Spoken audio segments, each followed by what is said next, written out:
छ मेरो किचनमा। आज मैले पुरानो तरिकाबाट एकदमै स्वादिलो बँदेलको अचारको रेसिपी लिएर आएकी छु र यसको लागि हामीलाई के चाहिन्छ भन्दा टमाटर, तेल, धुलो खोर्सानी, रातो खोर्सानी, टिमुर, बेसार, जिरा धनिया पाउडर, मेथी, लसुन, अदुवा, चिनी, नुन, भिनेगर र बँदेलको मासु। सुरुमा चाहिँ म 1 केजी टमाटर र 700 ग्राम बँदेललाई उसिन्न गइरहेको छु। बँदेललाई चाहिँ मैले 4 टेबल स्पुन भिनेगर राखेर उसिन्दैछु।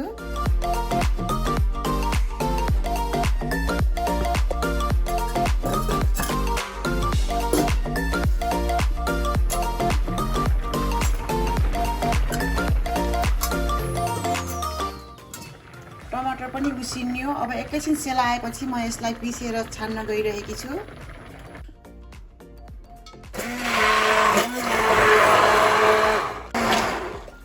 मैले 1 केजी टमाटरमा 1 कप पानी राखेर उसिनेको थिएँ र त्यही पानीसँगै मैले पिसेको छु।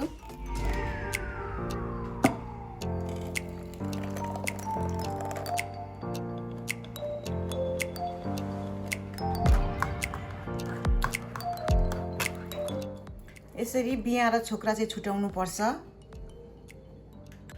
बँदेल पनि राम्रोसँग उसिनेर आयो। यो अब सेलाएको छ। म यसलाई काटेर फ्राई गर्छु।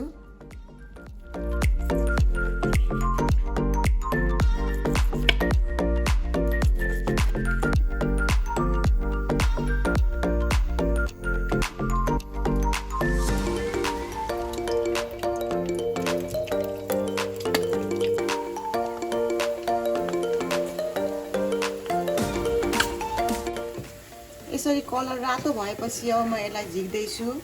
यसरी सबै राम्रोसँगले भुटेको हुनुपर्छ। मैले तेल तताएँ। अब म यसमा मेथी राख्दैछु। 1 टीस्पुन मेथी राखेँ मैले। मेथी रातो भएपछि मैले 50 ग्राम अदुवालाई ग्रेट गरेको मसिनो गरेर काटेको थिएँ, त्यसलाई राख्दैछु। अदुवा राखेर एकैछिन भुटेपछि अब म यसमा 50 ग्राम लसुनलाई काटेको राख्दैछु। फेरि यसलाई एकैछिन भुट्नुपर्छ रातो हुन्जेलसम्म।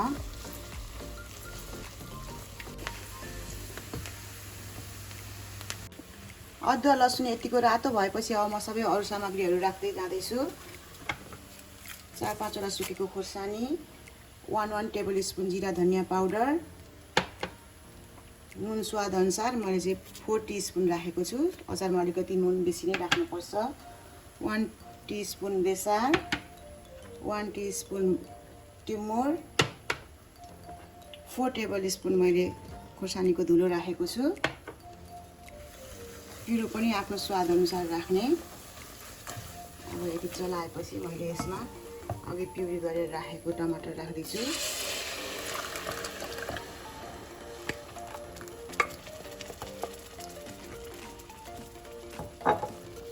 अब यसलाई राम्रोसँगले पकाउनु पर्छ। यसको यो सबै पानी सुकुन्जेलसम्म।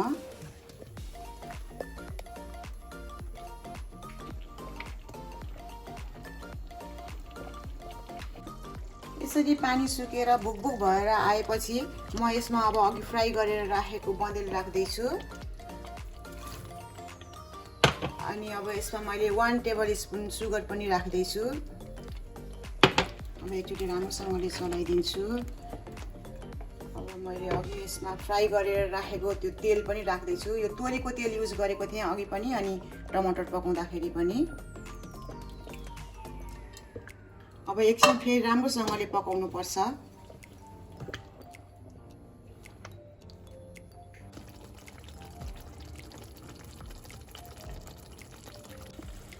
टमाटरको पानी सुकेर राम्रोसँगले पाकेको हुनुपर्छ अनि यसरी तेल निस्किनुपर्छ। यदि तेल निस्केको छैन भने यतिखेर तेल अलिकति थपेर अझै पकाउनुपर्छ एकछिन। अनि यसरी बाक्लो भएर आउँछ, तल लाग्छ, त्यही भएर चलाइरहनुपर्छ यसरी पाक्ने बेलामा। अब यो पाक्नलाई रेडी हुन आँटेको छ। बँदेलको अचार बनेर पनि रेडी भयो। यसको कलर बास्ना एकदमै मिठो आइरहेको छ। यहाँले यसलाई यतिकै पनि खान सक्नुहुन्छ अथवा सिसामा राखेर 1-2 महिनासम्म फ्रिजमा हालेर पनि खान सकिन्छ। र यो रेसिपी ट्राई गर्नु होला। कस्तो लाग्छ मलाई भन्नु होला र मेरो च्यानललाई लाइक र सब्स्क्राइब गर्नलाई नबिर्सिदिनु होला। Thank you.